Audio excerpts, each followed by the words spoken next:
Hi అండి, hello అండి. మా ఇంట్లో 100కి 100 కాదు 100కి 200 మార్క్ ఇచ్చే ఒక వంటకం అయితే ఈరోజు నేను చేస్తున్నాను. అదేంటో తెలియాలంటే వీడియో లాస్ట్లో చూడండి అని అయితే చెప్పను, ఎందుకంటే మనకి సస్పెన్స్లు ఈ థ్రిల్లర్లు తెలియదు.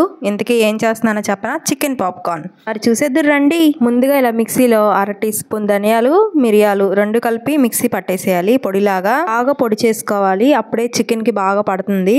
కచ్చా పచ్చాగా అస్సలు వద్దు. ఇలా మెత్తగా పొడి చేసుకున్నాక ఇందులోనే ఒలిచిన 4 వెల్లుల్లి రెబ్బలు, చిన్న మీడియం సైజ్ అల్లం ముక్కలుగా కోసుకొని వేసుకోవాలి. ఇది కూడా మెత్తగా క్రీమ్ లాగా చేసేసుకోవాలి, కచ్చాబెచ్చగా అస్సలు ఉండకూడదు. అలా ఉంటే చికెన్ కి పట్టదు సరిగ్గా. ఎందుకు అలా చెప్తున్నానో లాస్ట్ లో చెప్తా వినండి. ఇప్పుడు ఇది మ్యారినేట్ కి రెడీ అయింది కదా, పక్కన పెట్టి ఇప్పుడు చికెన్ ని రెడీ చేసుకోవాలి. మా వారు పొద్దున 1/2 కేజీ చికెన్ తెస్తే 1/2 కేజీ పక్కన పెట్టి ఇంకో 1/2 కేజీ చికెన్ పాప్కార్న్ చేద్దాం ఈవినింగ్ అని అయితే ఇది తీసి పక్కన పెట్టాను. ఇప్పుడు ఇందులోనే రుచికి సరిపడా సాల్ట్ను కారం వేసుకున్నాను. తర్వాత మనం రెడీ చేసుకున్న పేస్ట్, ఒక ఫుల్ నిమ్మకాయ బద్దని రసం తీసేసి అది కూడా అందులోనే కలిపేయాలి. ఇందులోనే నీళ్లు కలపకుండా ఉన్న పెరుగు ఉంటుంది కదా, అదొక 2 స్పూన్లు దాకా వేసుకోవాలి.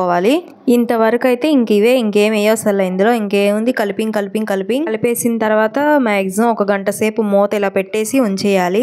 1 గంట సేపు పైనే పెట్టుకోవాలి, చికెన్ కి బాగా పట్టిద్ది. ఆ తర్వాత 2 స్పూన్లు బియ్యం పిండి, 1 స్పూన్ ఏమో కార్న్ ఫ్లోర్, 1 స్పూన్ మైదా పిండి, ఒక 1/2 టీ స్పూను మిరియాల పొడి, రుచికి సరిపడా కారం, ఉప్పు, లాస్ట్ లో చిటికెడు తినే సోడా. ఇందులో బ్రెడ్ పౌడర్ ఇవి కూడా వేస్తారు, కానీ నాకేంటో తీపిగా అనిపించింది పాప్కార్న్, అందుకే నేను అయితే వాడట్లేదు. ఇందులో నేను గరం మసాలా కానీ ఇంకా ఎక్స్ట్రా ఏ మసాలా పొడిలు వాడట్లేదు. వాడితే అది చికెన్ పకోడీ టేస్ట్ వచ్చేసిద్ది, చికెన్ పాప్కార్న్ టేస్ట్ రాదు. ఇవన్నీ కలిపేసి చక్కగా నీట్ గా మొత్తం కలిసేలాగా పిండి అంతా కలుపుకోవాలి. పిండినంతా బాగా కలిపేసుకున్న తర్వాత పక్కన పెట్టుకున్నాం కదా మ్యారినేట్ చేసి చికెన్, 1 గంట తర్వాత తీసి ఆ ముక్కలను అయితే ఇందులో వేస్తున్నాను. ఒక్కొక్క ముక్క వేసి పిండిని బాగా పట్టిస్తున్నాను. ముక్కలను అయితే ప్రెస్ చేసి బాగా పిండి పట్టించాలి, లేదంటే అవి పిండి సరిగ్గా పట్టక లోపల అంత టేస్ట్ అనిపించదు. ఫస్ట్ టైం ముక్కలు పిండి పట్టించినప్పుడు మాత్రం ఇలా గట్టిగా ప్రెస్ చేసుకొని పట్టించుకోవాలి. ఈ వంటలు చేస్తా నేను అంత ప్రొఫెషనల్గా అయితే మాటలు లేవు, నా మాటలు నాకు తెలుసు, ఎందుకంటే నాకు కొత్త కదా, నాకు అలా మాట్లాడడం కూడా రాదు.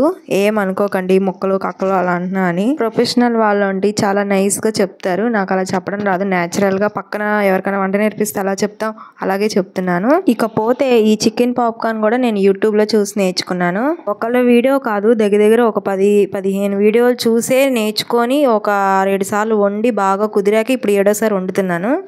అసలు ఈ చికెన్ పాప్కార్న్ అసలు ఎక్కడి నుంచి వచ్చిందో తెలుసా? ఎవరు తయారు చేశారో తెలుసా? ఏ సంవత్సరంలో వచ్చిందో తెలుసా? నాకు తెలీదు, అందుకే సెర్చ్ చేసి చెప్తున్నాను. ఇది 1992లో వచ్చిందంట. దీన్ని US లో అంటే అమెరికాలో వచ్చిందంట ఫస్ట్. అక్కడ KFCలో రెసిపీ అంటే ఇదైతే ఫస్ట్. ఏదైనా తినే ముందు దాని హిస్టరీ, జాగ్రఫీ అన్ని తెలుసుకొని తింటావు, ఇంకా మనకి టేస్ట్ గా అనిపిస్తాయి. అందుకే ఈ మొక్క కూడా మీకు చెప్పేసాను. మీకు టైం ఫ్రీగా ఉన్నప్పుడు ఇలా మీ పిల్లలకి చేసి పెట్టండి. ఇంకా బయట అడగరు, ఇంట్లోనే అడుగుతారు చేసి పెట్టమని. వీక్లీ వన్స్ అని అడుగుతారు. ఏ మాటకు ఆ మాట. మా వారు ఫస్ట్ టైం వండినప్పుడు సూపర్ గా ఉందని చెప్పారు. ఇంకా వండే ఎక్స్పీరియన్స్ వచ్చింది కదా, ఇప్పుడైతే స్పీడ్ గా చేసేస్తాను. ఆల్రెడీ పిండిలో రబ్ చేసినవి మళ్ళీ ఒకసారి జస్ట్ పిండిలో డిప్ చేసి పక్కన పెట్టాలి. ఈసారి అలా నొక్కడం కానీ ప్రెస్ చేయడం అలా ఏం చేయకూడదు. ఆ తర్వాత పొయ్యి మీద ఆయిల్ పెట్టుకొని హీట్ అయిన తర్వాత ఒక్కొక్క ముక్క వేసుకుంటా ఉండాలి అందులో. ఇది శనగ నూనె కదా, అందుకే అలా బబుల్స్ లా పైకి వచ్చేస్తుంది. మరుగుతూ ఉంటే నూనె అలా వస్తుంది కదా శనగ నూనె, అందుకే నేనైతే కొంచెం ముక్కలో వేస్తున్నాను, ఎక్కువ వేయట్లేదు. 100 రూపాయలు పెడితే చాలానే వస్తాయి కదా అక్క, ఎందుకు నీ కష్టం అనుకుంటారేమో.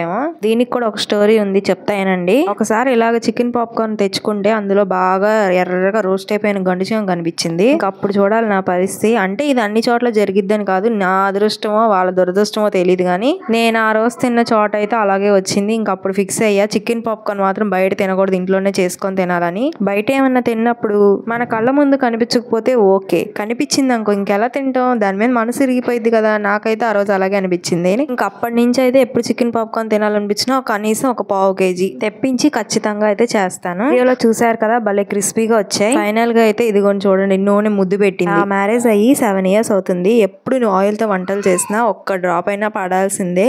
వీడియో నచ్చిందా? సబ్స్క్రైబ్ చేసుకోండి మరి. బాయ్.